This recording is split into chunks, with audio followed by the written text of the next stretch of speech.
Pour rechercher des enfants, ton église achevée, au prix de son précieux sang, et par toi, ton Dieu. Nous allons demander à Papa Antoine de prier et de nous remettre tous, et les auditeurs et auditrices, et nous aussi, dans le studio, dans la présence du Seigneur. Grand Dieu, nous te bénissons ce matin encore pour ce beau jour. Ce jour est heureux pour tous les chrétiens du monde entier. Nous voilà encore rassemblés devant ta face, dans ce studio de la radio de l'Évangile, te demandant, Seigneur Jésus, de nous accompagner, Père, de faire en sorte que, Seigneur, tout ce que nous allons communiquer atteigne, Seigneur Jésus-Christ, les auditeurs et les auditrices.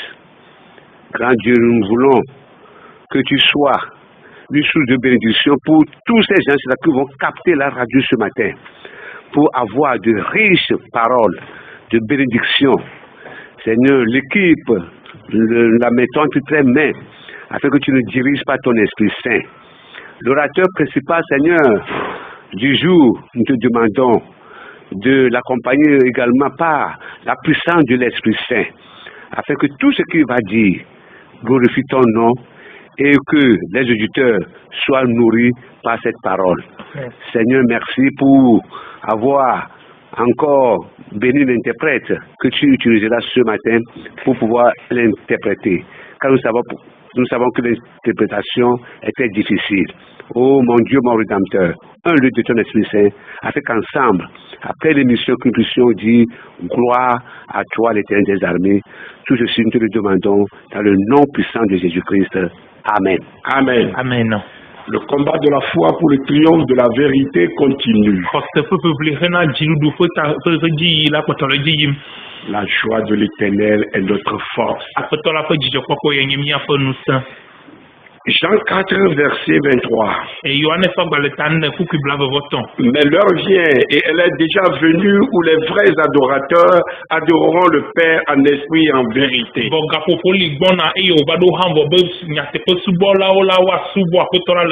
Car ce sont là les adorateurs que le Père demande. Dieu est esprit et il faut que ceux qui l'adorent l'adorent en esprit et en vérité.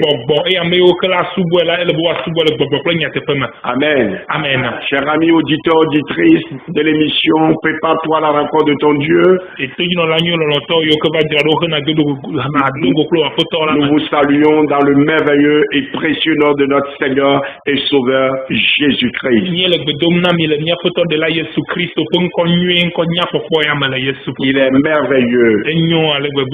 Il est merveilleux d'être à l'écoute de la parole de Dieu, cette parole qui restaure, cette parole qui vivifie, cette parole qui sanctifie, cette parole qui redresse.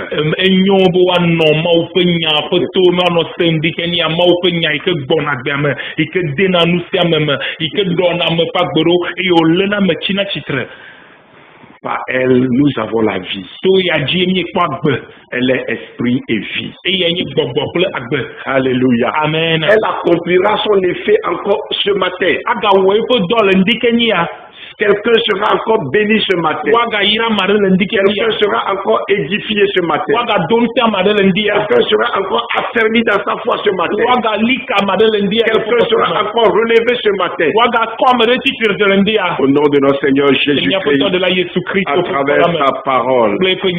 Chers amis auditeurs, auditrices, nous avons encore la grâce ce matin d'être ensemble autour de Prépare-toi à la rencontre de ton Dieu, cette émission qui vous est si chère.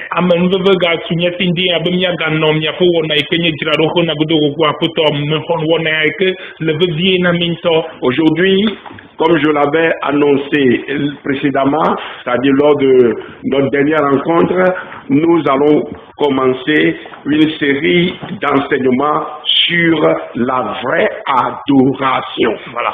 Abale kemie gblonyi choba yene andike ne mi lega ton nsosro to reade ji ike tanya le nye subo van vanto. La vraie adoration. Subo van vanto.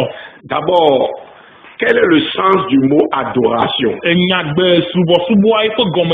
que quand on dit adoration, les gens pensent que c'est chanter ou louer le Seigneur. Écoutez bien ce matin. Quel est le sens du mot adoration? Selon les dictionnaires. Adoration, c'est rendre culte. C'est rendre culte à Dieu. À une divinité. À des saints. À des choses sacrées. C'est rendre hommage. Se prosterner. Et même se jeter face contre terre devant quelqu'un. Ou devant l'autel d'une divinité. C'est le sens de adoration. L'adoration est à la fois un acte intellectuel par lequel l'homme reconnaît une puissance supérieure. Et aussi c'est un acte d'amour par lequel il s'adresse à sa bonté. Quand on parle de l'adoration religieuse, c'est une reconnaissance en Dieu de la plus haute souveraineté et en nous de la profonde dépendance. Notre profonde dépendance de ce Dieu.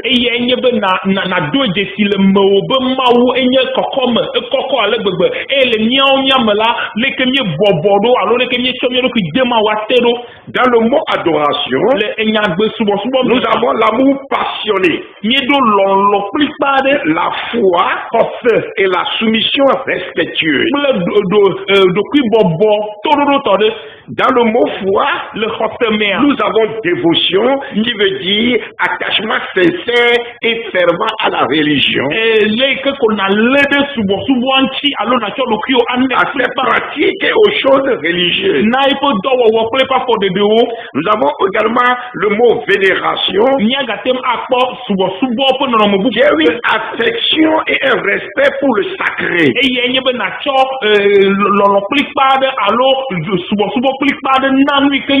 En un mot, dévotion et vénération sont synonymes du mot adoration.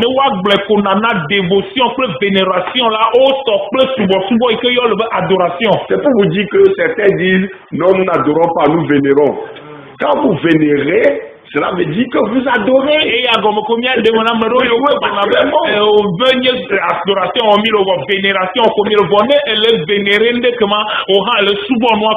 Alors, le but de l'homme sur la terre, c'est d'adorer Dieu. Le vrai Dieu.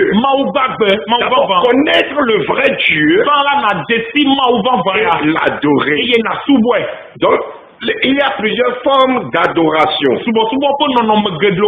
Mais nous devons retenir que c'est le vrai Dieu, le Dieu vivant, seul qui est celui qui est digne d'adoration.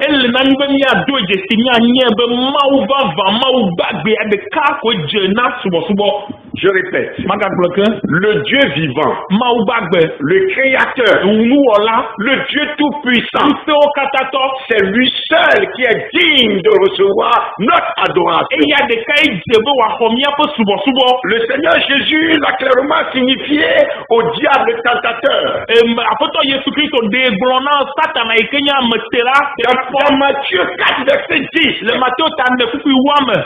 Est-ce que si vous me suivez, prenez note. C'est un enseignement. Dans Matthieu 4, verset 10, Jésus a bien clarifié au diable que c'est Dieu seul qui est digne d'adoration. Dans le même esprit, l'ange a repris Jean dans Apocalypse. Commencer à adorer l'ange. L'ange l'a repris.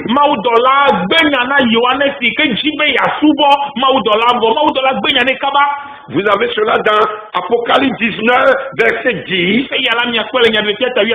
Et Apocalypse 22, verset 8 à 9. Nous pouvons aussi voir Pierre qui reprend Corneille, qui veut se prosterner devant lui. Dans Actes 10, verset 25. Donc, notez et aussi Jean 4, verset 21 à 24. 1 Corinthiens 14, verset 25.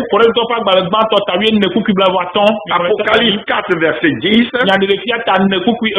Apocalypse 7, verset 11. Et Apocalypse 11, verset 16.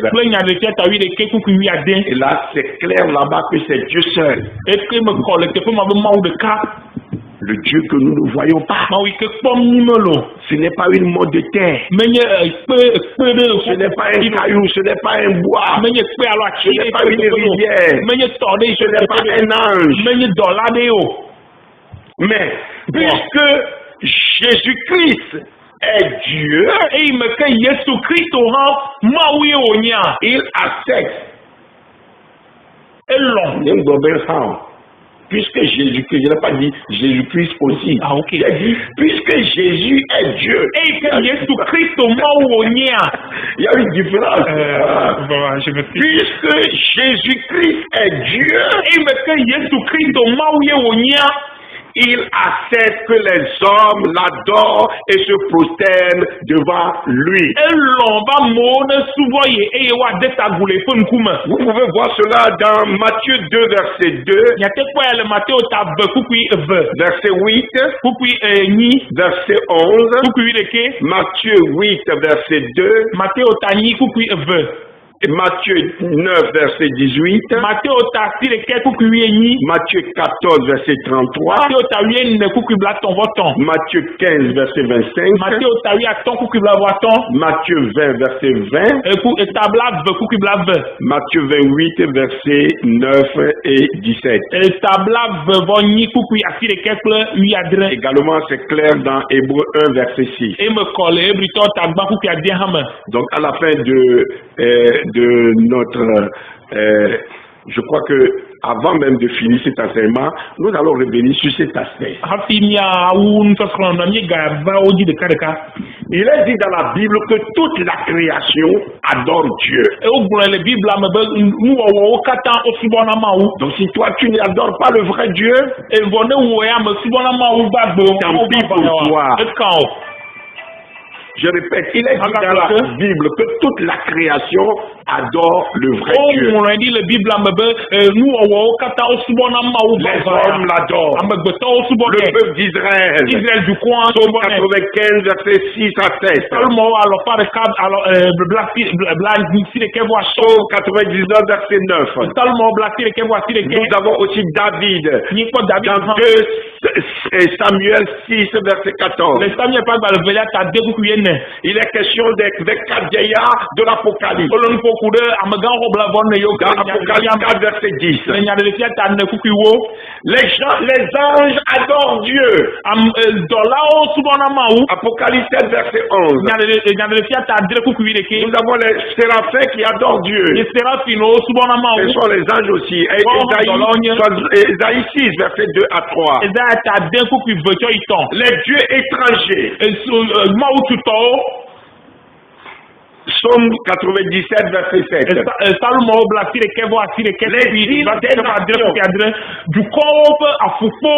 Sophonie 2, verset 11. Les anges, les cieux et la terre et tout ce qui se meut. Psaume 39, verset 36. Les étoiles du matin adorent Dieu. Job 38, verset 7.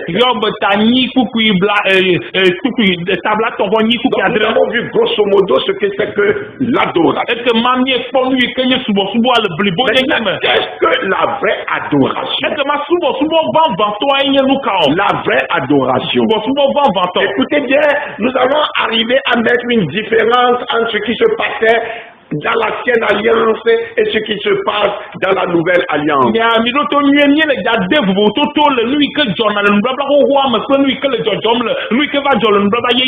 Qu'est-ce que la vraie adoration? Jésus l'a expliqué à la femme samaritaine.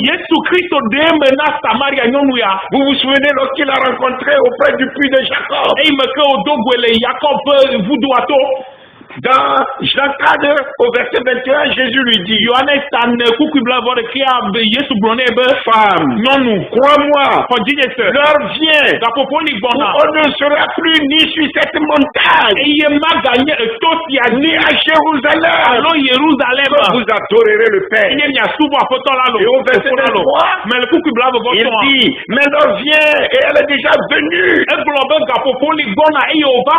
où les vrais adorateurs adoreront le Père en esprit et en vérité. Ce sont là les vrais adorateurs que le Père demande. Dieu est esprit et faut que ceux qui l'adorent en esprit et en vérité. Mes frères et sœurs, amis auditeurs, auditrices de l'émission, prépare-toi à la rencontre de ton Dieu.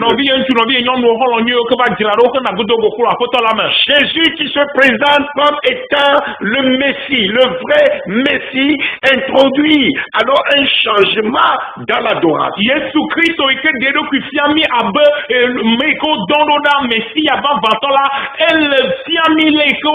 Jésus a fait comprendre à la femme que ce qui se faisait avant ne doit plus se faire. Il dit, l'adoration maintenant, c'est en esprit. Et c'est en vérité. En esprit, c'est-à-dire que l'adoration sera désormais conforme à l'essence même de Dieu, qui est lui-même esprit.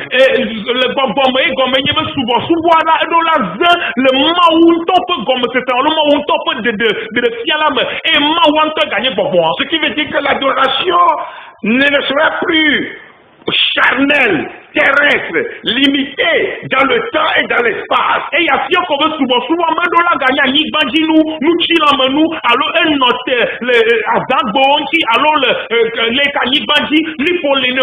Alléluia. Amen. Mes frères et sœurs, en esprit se rapporte donc à l'objet de notre adoration qui, spirituelle, ne peut être honoré par des offrandes appartenant au monde de la chair.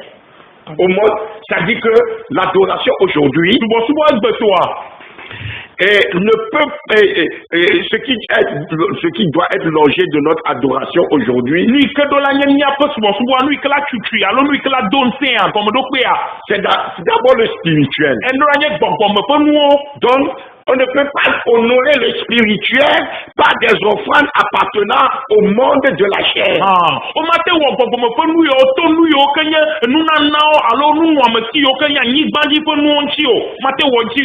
Vous voyez cela dans Psaume 50, versets 12 à 14.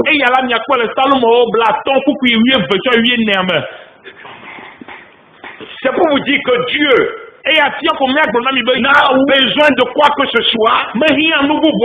Lui qui donne tout, qui donne à tous même la vie.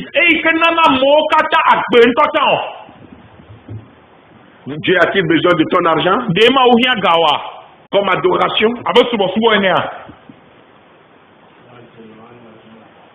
L'argent lui appartient. Dieu a-t-il besoin des mangues, des fruits,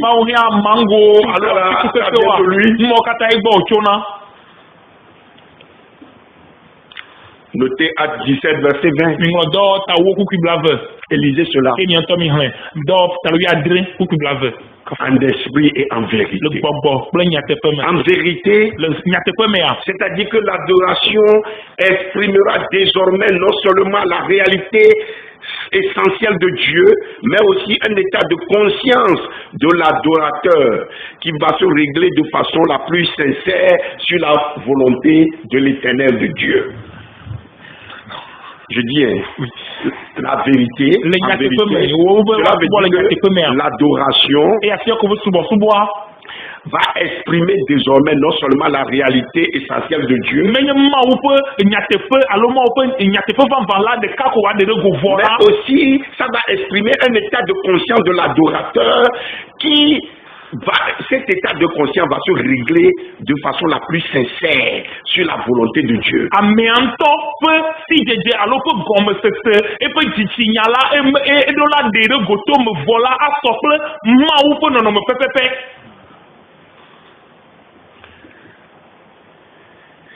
En vérité, concerne le sujet dont l'adoration ne peut cacher aucun hiatus entre l'hommage des lèvres et les dispositions du cœur.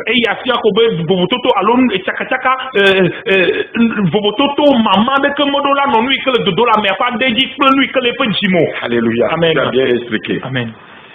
Entre les pratiques cultuelles et la vie religieuse et morale, c'est-à-dire l'adoration, ce serait exemple de toute forme de duplicité ou d'hypocrisie.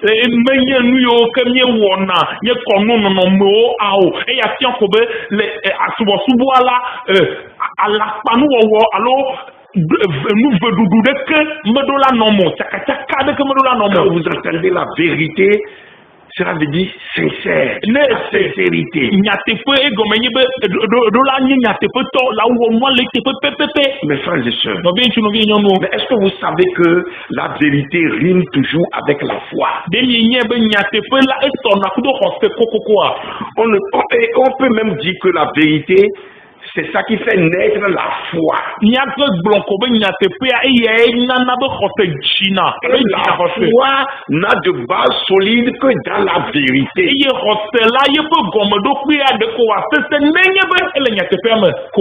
En qui tu crois?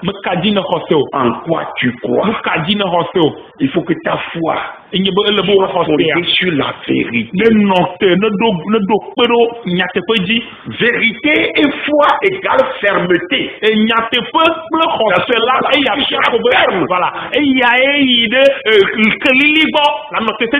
les gens vont dire que tu es radical. Parce qu'avec toi, il n'y a plus de compromis. Exode 17, verset 2. La vérité et la foi désignent ce qui est fixe, inébranlable.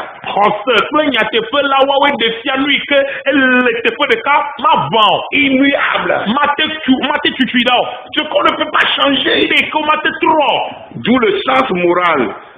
Fidélité, constance, loyauté, probité. Et puis il y a pour n'importe quoi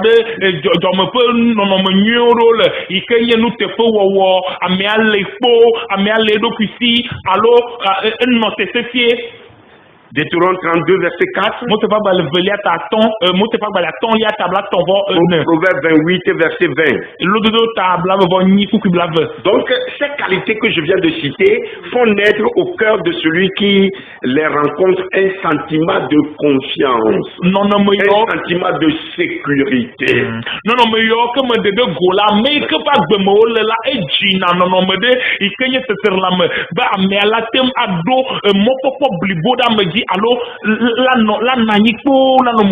Ésaïe 39, verset 8. En même temps, si, mes frères et sœurs, si le Christ recuse les cultes localisés de Zion et de Garizim, c'est précisément parce que ici et là, les observateurs sont rivés à un endroit prétendument sacré. Oui. Voilà. Nenye Kristo egbe nous le subo mo yoko wona le tepe ya kle tepe ya goa e ya fion ko ba me yoko wona la wa peta mususu klo pa jipata ele be tepe ma ike tepe ko ya jiko yo ano.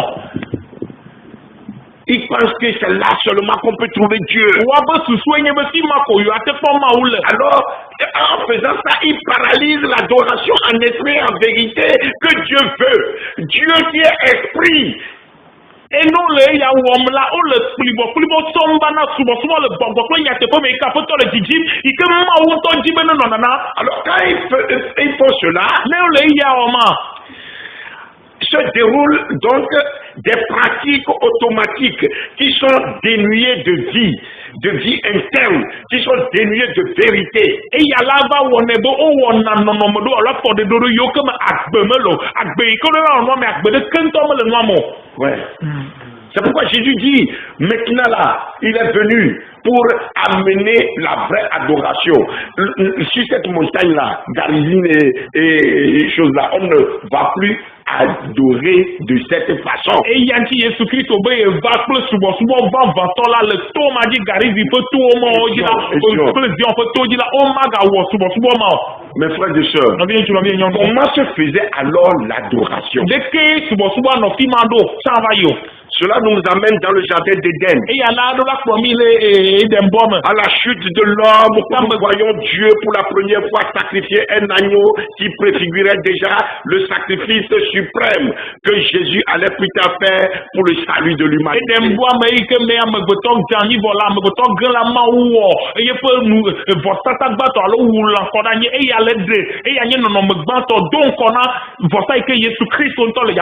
C'est comme ça que l'adoration a débuté. Ce qui se faisait avant et Jésus vient mettre un terme à cela. Genèse 3, verset 21.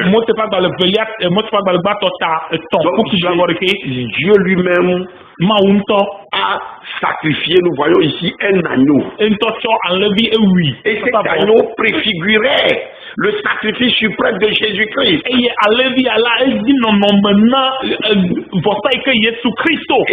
c'est par ces textes que nous apprenons que sans diffusion de ça, il n'y a pas de rémission de péché. Donc, pas de salut.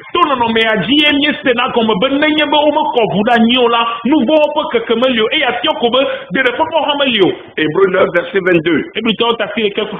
Donc nous pensons que Caïn et Abel, qui n'étaient pas nés avant ce sacrifice, avaient certainement appris cela de leurs parents. Et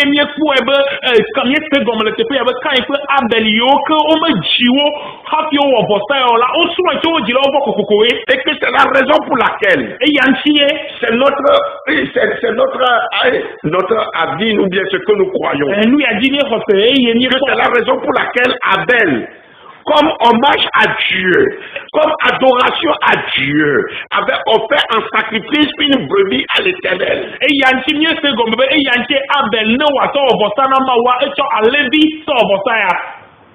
Alléluia. Amen.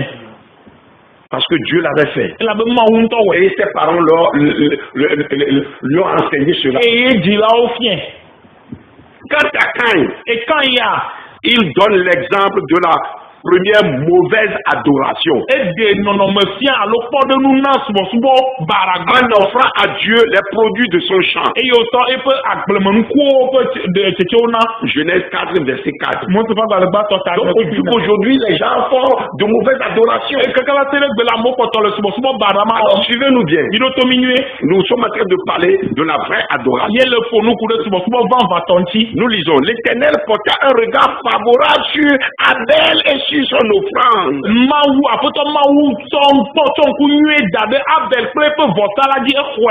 Mais il ne porta pas un regard favorable sur Caïn et sur son offrande. Vous comprenez? Donc nous apprenons également que c'est à partir d'Enoch que l'on a commencé à invoquer le nom de l'Éternel. Vous allez voir cela dans Genèse 4, verset 26. Plus tard dans Genèse 8, verset 20, nous voyons le patriarche Noé à la fin du déluge établir un autel à l'Éternel sur lequel il offrit un holocauste comme action de grâce. Des bêtes pures et des oiseaux purs.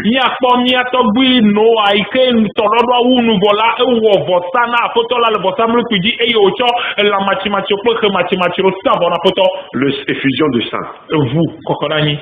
Cette adoration a plu à Dieu, à l'Éternel. Et le passage suivant nous dit que Dieu bénit Noé et ses fils et leur dit: soyez féconds, multipliez et remplissez la terre.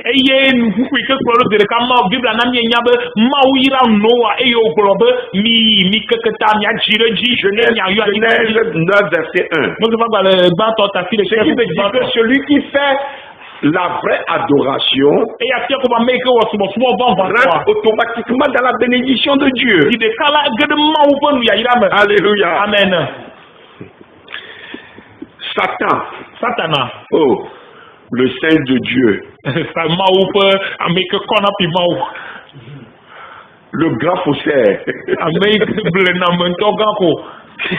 Il va alors plagier cette forme d'adoration et la travertir. Ce qui semble-t-il se faisait en haut de la tour de Babel. Avec défier Dieu. C'est ce qu'il faisait là.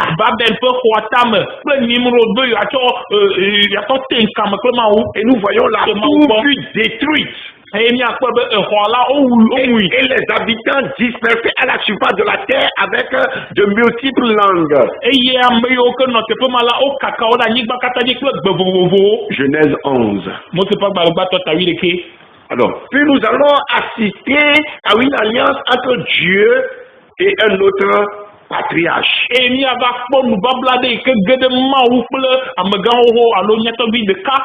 Abraham. Alléluia. Amen. Lorsque Dieu l'appela et Dieu lui dit: va-t'en de ton pays, de ta patrie, de la maison de ton père, dans le pays que je te montrerai. C'est comme si Dieu s'adressait à moi encore aujourd'hui. Je ferai de toi une grande nation et je te bénirai. Je rendrai ton nom grand et tu seras une source de bénédiction. Je bénirai ceux qui te béniront et je maudirai ceux qui te maudiront, et toutes les familles de la terre seront bénies en toi. Genèse 12, verset 1 à 3.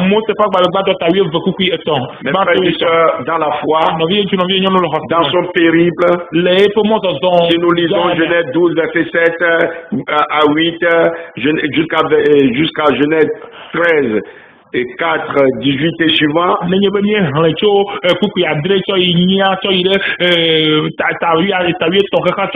nous voyons Abraham et sa suite à chaque étape dresser leur tente et construire un autel pour invoquer le nom de l'Éternel et lui exprimer leur reconnaissance par des sacrifices de bêtes et des libations pour l'adorer.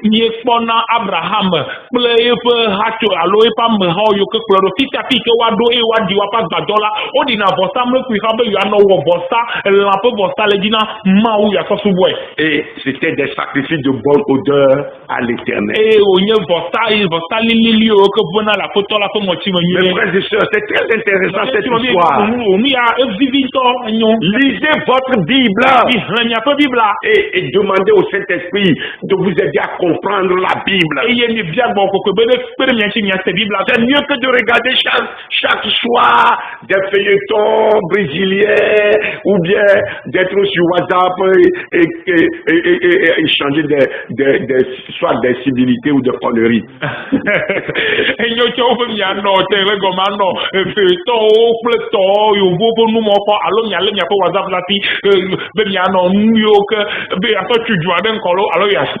En Afrique, nous utilisons bien WhatsApp. Ça dit que il y a les chrétiens, les serviteurs de Dieu qui utilisent plus WhatsApp pour faire connaître Dieu. Et ça les dérange. Maintenant, ils sont en train de nous coincer.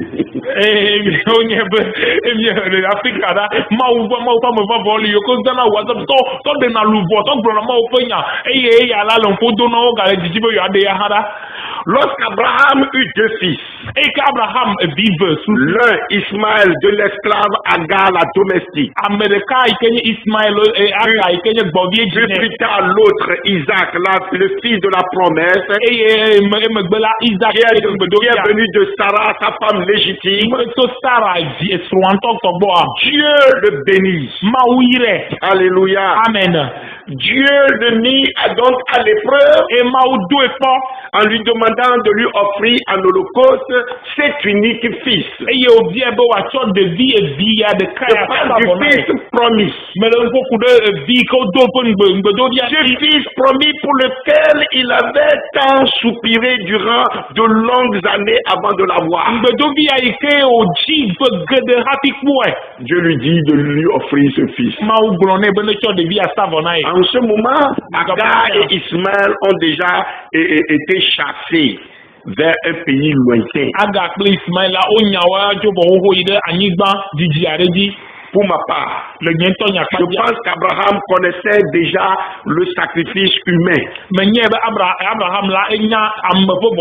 Puisqu'il était né dans la ville d'Ur, en Chaldée, un pays de la magie. Et il venait d'une maison d'idolâtres, d'une maison d'idoles, où certainement des sacrifices rituels se pratiquaient.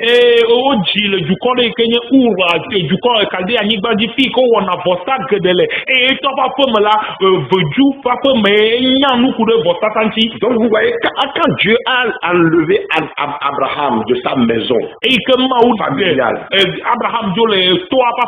l'adoration d'Abraham a changé. Alléluia. Amen. Maintenant, Dieu lui dit de lui offrir son fils. Le sacrifice que lui demandait Dieu, en ce moment-là, préfigurait le sacrifice que Dieu lui-même allait faire à travers Jésus-Christ, le don de Jésus-Christ.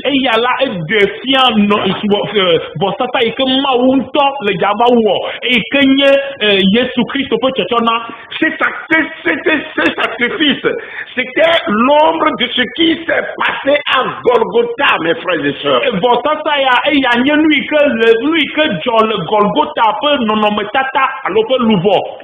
Vous connaissez la suite. Abraham n'a pas hésité. Parce qu'il aimait Dieu. Il avait foi en Dieu. Il croyait en Dieu. Il avait confiance en Dieu. Il était passionné de Dieu. Au moment où il levait la main sur Isaac pour le sacrifier, Dieu aussi l'aimait. Il connaissait son cœur.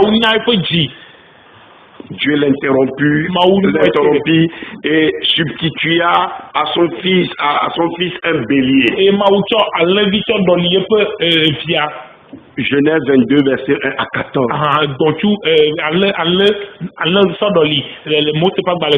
L'ombre du sacrifice de Jésus-Christ. Avant Moïse, notons particulièrement cette forme d'adoration faite par Jacob dans Genèse 37, verset 14 à 15.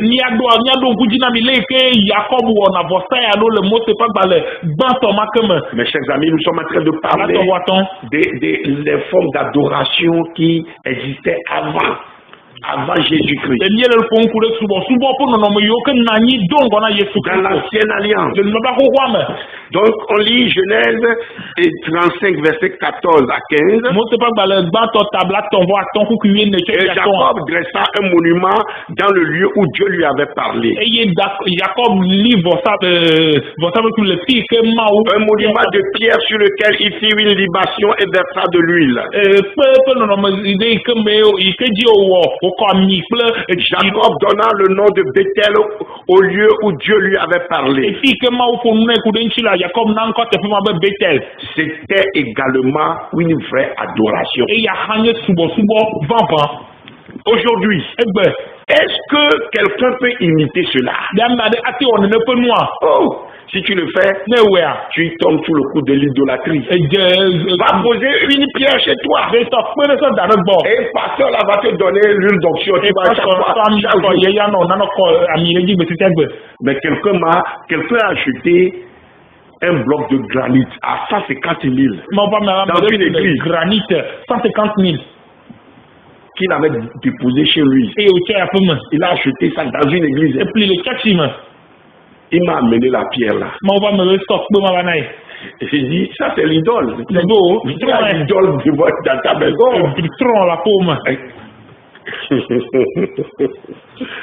Mes frères et sœurs, que dirons-nous de ceux-là? Mauvaise adoration. C'est l'idolâtrie. Nous allons encore plus tard retrouver la vraie adoration avec le peuple élu à la veille de leur libération de l'esclavage en Égypte sous la direction de Moïse.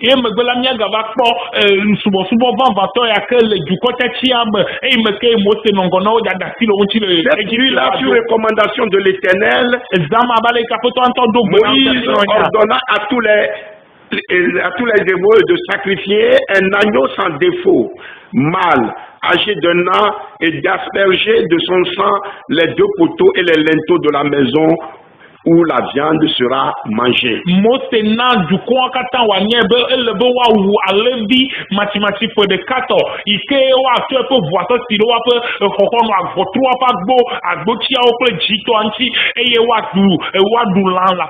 Nous sommes dans Exode 12. Vous connaissez toute cette histoire. Nous voici encore une fois devant une ombre du sacrifice suprême de notre Seigneur et Sauveur Jésus.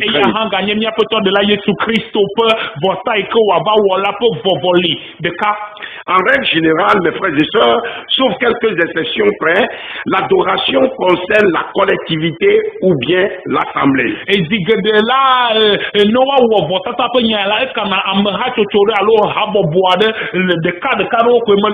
Il faut signaler avant de poursuivre cet enseignement que l'Écriture mentionne également différentes formes extérieures exprimant l'adoration.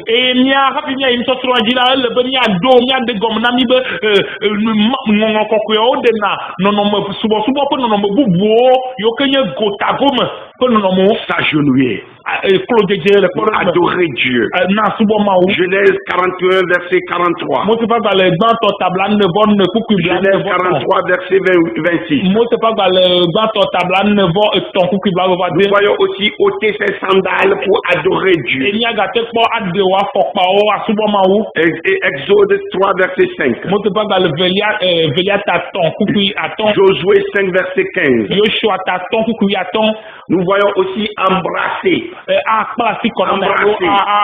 Psaume 2 verset 12.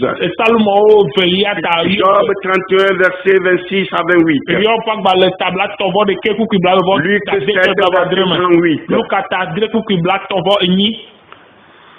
Vous vous rappelez de la femme là qui a cassé le parfum, le bruit. Ouais.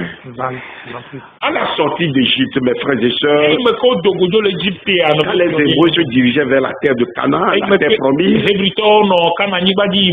Dieu va mettre ici une distinction claire entre son peuple élu et les autres peuples de la terre en leur donnant les 10 commandements et toute une série de lois et règles relatives aux cérémonies et aux rituels.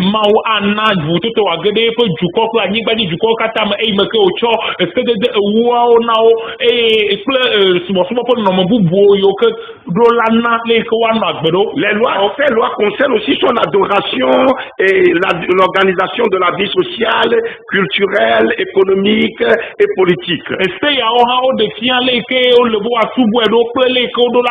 du peuple pe nyawo me kple ganyawo le ke ko do la no. Donc toutes ces lois font partie de ce que nous appelons l'ancienne alliance. Est-ce que c'est clair pour vous? Moïse a alors codifié l'adoration en Israël par des directives précises reçues de la part de Dieu.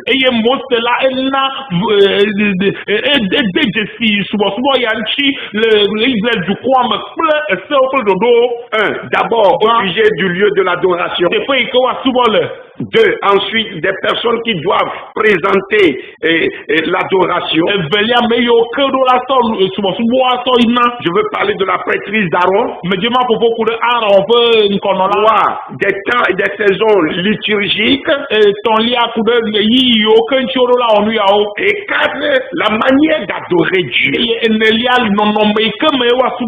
Donc, dans l'ancienne alliance, la pratique de sacrifier des animaux pour adorer ou pour parvenir à l'expiation des péchés était donc acceptée et recommandée par Dieu. Et le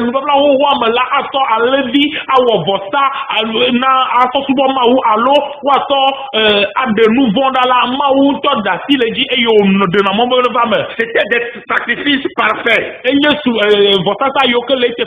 Des sacrifices de bonne odeur pour l'Éternel. Et il y avait différents types de sacrifices d'animaux. Et que ce soit quotidiennement, hebdomadairement ou annuellement,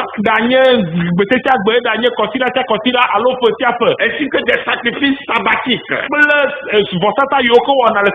Sans ces sacrifices, personne ne pouvait avoir de relation avec Dieu.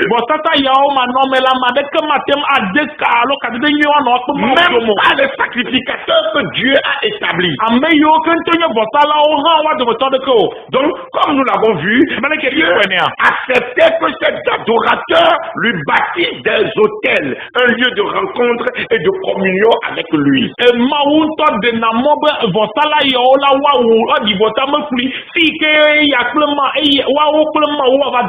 Nous avons vu Noé le faire. Abraham aussi. Isaac, Jacob, puis Moïse. On peut voir aussi d'autres comme Élie, David.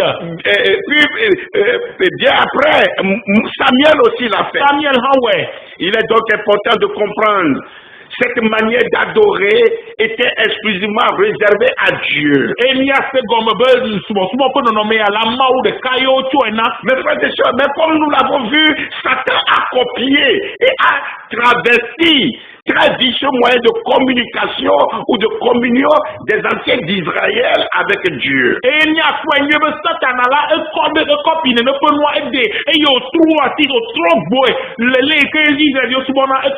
Oh, Satan a réussi à pervertir ce moyen-là. Il n'y a pas tellement de différence entre comment adorer Dieu, les vrais dieux, les faux dieux. C'est ce que nous verrons aussi un autre exemple dans Nombre 23. Et puis il y a le premier verset. Balaam, poussé par Balak, réclamait des autels sur lesquels il avait immolé 7 taureaux et 7 béliers pour maudire le peuple de Dieu. Et Balaam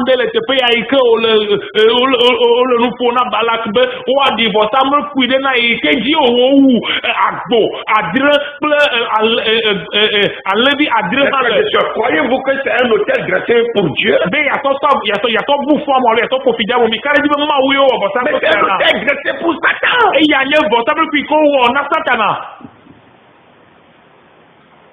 Mes frères et sœurs, il s'agit d'un autel pour mettre en œuvre des mauvais esprits pour la destruction du peuple de Dieu.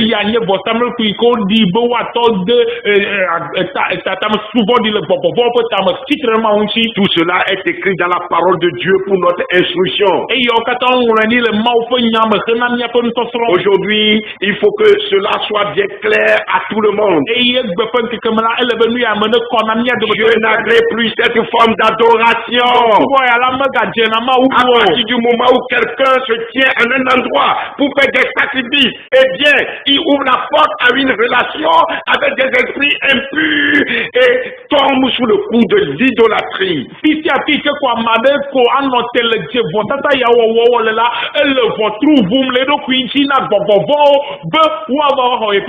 Un péché, l'idolâtrie, c'est un péché grave aux yeux de Dieu. Et cela attire sur soi la malédiction. Le sacrifice que Dieu veut aujourd'hui. Écoutez bien ceci. Le sacrifice que Dieu veut aujourd'hui, c'est nous-mêmes. C'est notre consécration à lui. Esprit, âme et corps. Psaume 51, verset 12. Faisons nos prières avec le cœur pur. Les mains pures que nous élevons vers lui. Avec la venue du Seigneur et Sauveur Jésus-Christ. Son Fils uni comme agneau du sacrifice, éternellement ignominieuse à la croix, et sa résurrection. Je vous dis que toute forme d'offrande faite sous forme d'animaux ou toute forme matérielle n'agrée plus au Seigneur.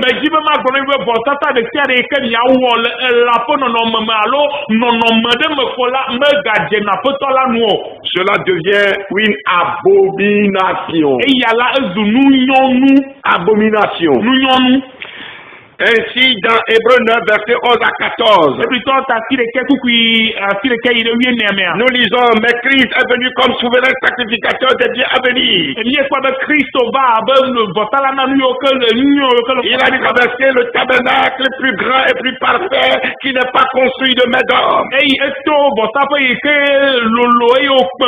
C'est-à-dire qu'il n'est pas de cette création. Et il est entré une fois pour toutes dans le lieu très saint, non avec le sang des boucs et des veaux, mais avec son propre sang.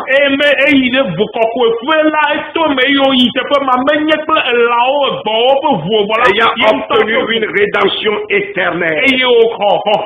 Car si le sang des taureaux et des boucs et la cendre d'une vache répandue sur ceux qui sont souillés sanctifie et procure la pureté de la chair, combien plus le sang de Christ qui part un esprit éternel, s'est offert lui-même s'attache à Dieu, purifiera-t-il notre conscience des œuvres mortes afin que vous serviez le Dieu vivant. Amen. Elle avait les que bon pour vous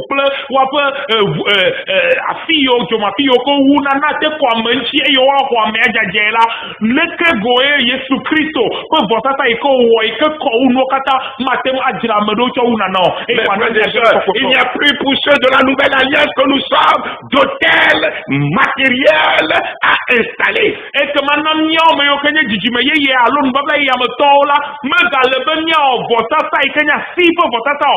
Nous-mêmes, en tant que réceptacles du Saint-Esprit, nous sommes des sanctuaires, des autels vivants pour notre Dieu.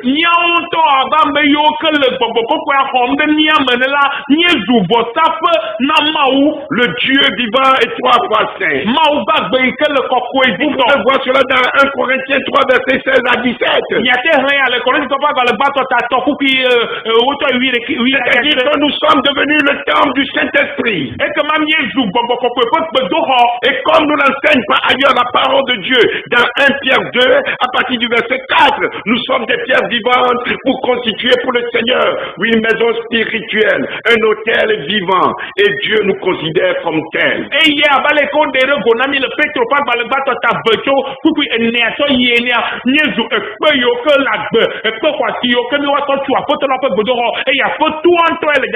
Mes frères et sœurs, la notion d'autel a donc évolué dans la nouvelle alliance.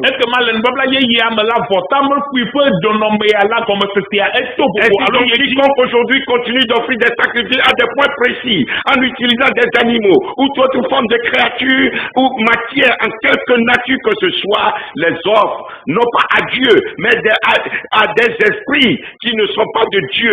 C'est-à-dire, il les offre à des démons, à Satan, au diable.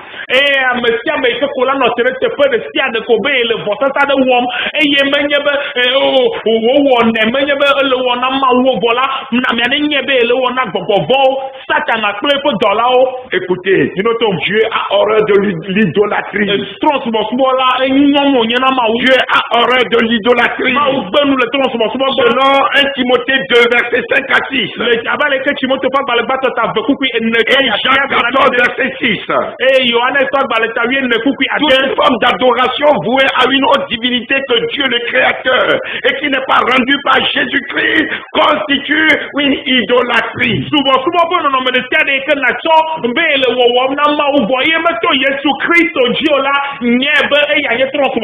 Selon Éphésiens 5, verset 5. Toute chose que l'on place dans son cœur au-dessus de Dieu, tout ce qui compte occupe la place de Dieu dans son cœur devient une idole.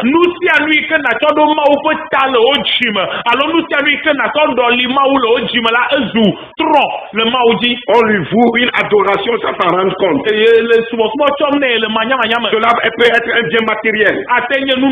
Cela peut être l'argent. Ou même cela peut être un être humain. Ou encore cela peut être un bien immatériel.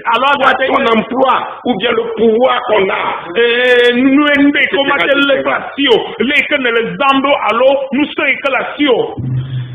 C'est pourquoi, avant de nous séparer, je voudrais attirer l'attention de tous ceux qui s'en vont en Israël. Ils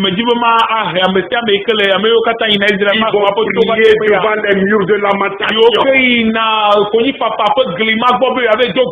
Vous tombez sous le coup de l'idolâtrie.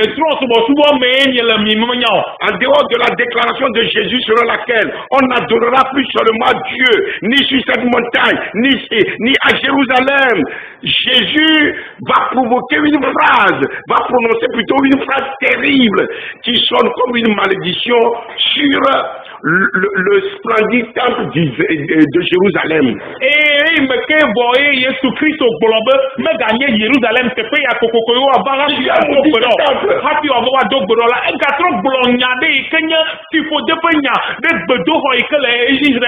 Marc 16, verset 1 à 2. Pardon? Marc 13 plutôt, verset 1 à 2. Lorsque Jésus sortit du temple, un des disciples lui dit, Maître, regarde quelle pierre et quelle construction. Jésus lui répondit, vois-tu cette grande construction, il ne restera pas pierre sur pierre qui ne soit renversée.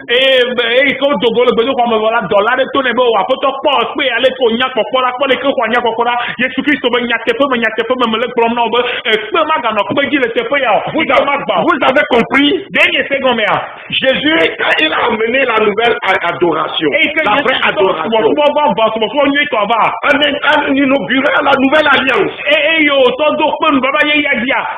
l'ancienne adoration, l'ancien lieu où on adorait doit disparaître. C'est pourquoi Jésus même a prononcé cette phrase.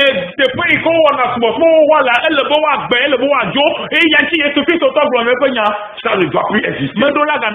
Donc cette prophétie surprenante s'est accomplie exactement en l'an 70 à travers l'armée romaine conduite par le général Titus qui a envahi Jérusalem, a saccagé et a brûlé tout sur son passage.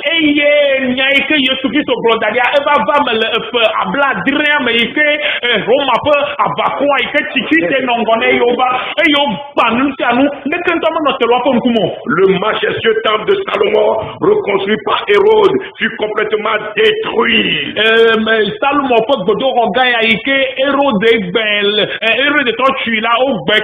À part un pan de mur appelé aujourd'hui le mur de lamentation, parce que les Juifs s'en vont là pour pleurer, réclamant la reconstruction de leur temple, pour recommencer l'adoration et les sacrifices, implorant la venue de leur Messie. Ils n'ont pas encore cru en Jésus. Et il y a des que qu'on peut le film avec une grille, l'envoyer et que yo le cogni papa fait grille. Elle avait eu d'attendre il n'a pas fait tourner que on a vu pas. Ben on a trop tu bedo on a eu 4 de souvent bada au gomme wo. Il y a non seulement c'est quoi yo veut merci à la elle a bon quand il tout dit ça. Le mur de la lamentation là n'est plus un lieu sacré. Le grille et que yo le cogni papa fait grille la manière c'est pas pour nous aujourd'hui, pour nous chrétiens aujourd'hui, cela doit être purement et simplement considéré comme un site touristique. Cela n'a rien de sacré. Dieu ne doit plus être adoré ou bien prier là-bas. Il a déjà depuis longtemps quitté ce lieu.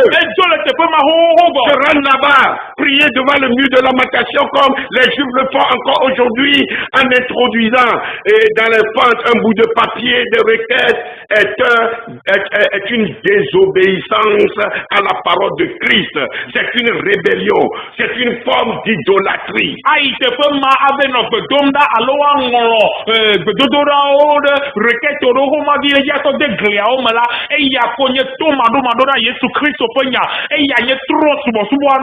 Mes frères et sœurs, l'idolâtrie est un péché grave. Le péché le plus sévèrement et le plus fréquemment condamné dans la Bible. Nous avons environ 1250 versets et 510 passages bibliques qui en parlent. Et il y a pour le Bible, 1250 versets. 510 chapitres. C'est une provocation contre la sainteté même de Dieu. Et il y a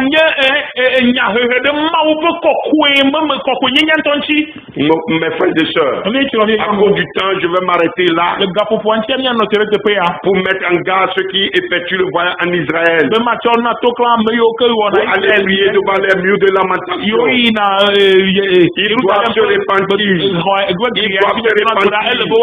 Il en est de même pour tous ceux qui, au cours de leur voyage, se font rebaptiser dans le fleuve Jourdain.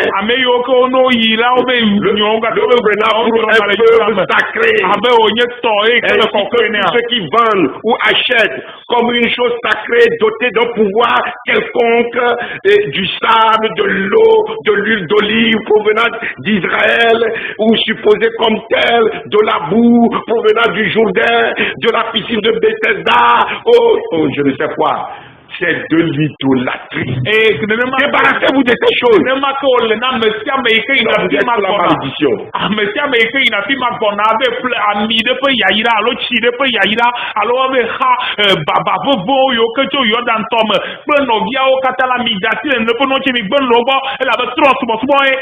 N'avez-vous pas remarqué que ces dangers sont en train de vous dévier ou bien de dévier subtilement votre foi de Jésus-Christ pour les porter sur ces choses-là?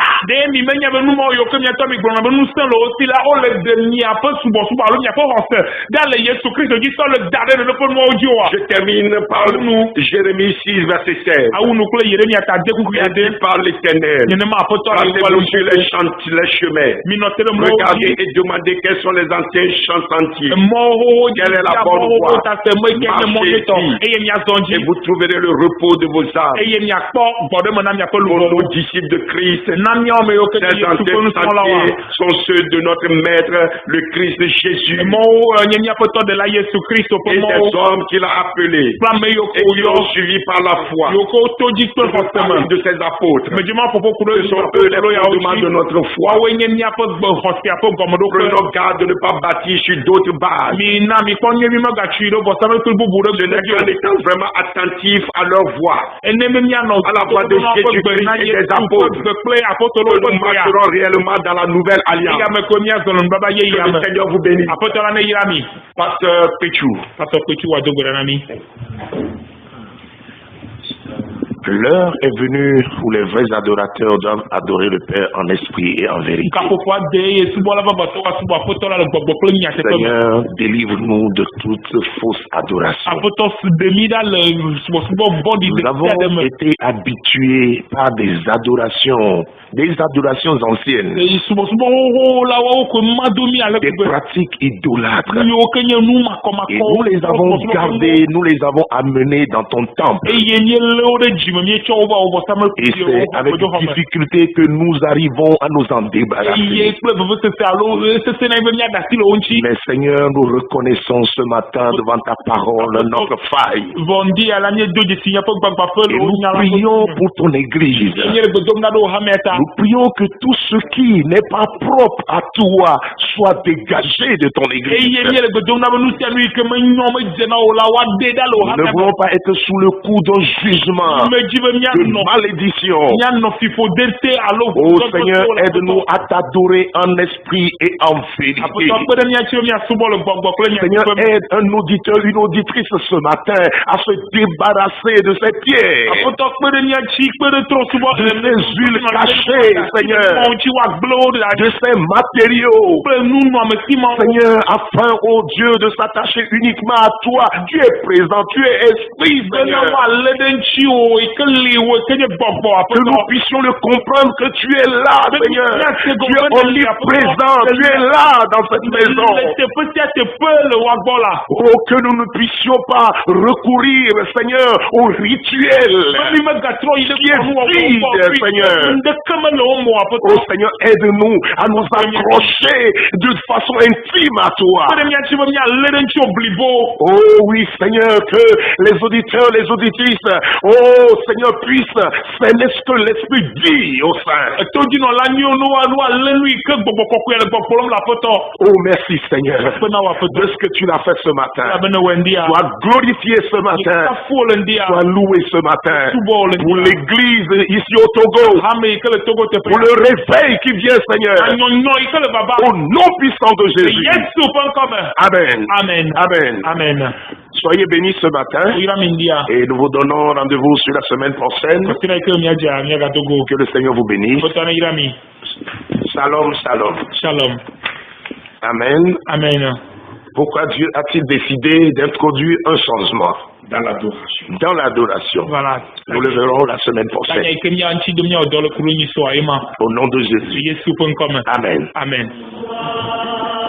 À la rencontre de ton Dieu, seras-tu prêt quand il viendra, seras-tu prêt?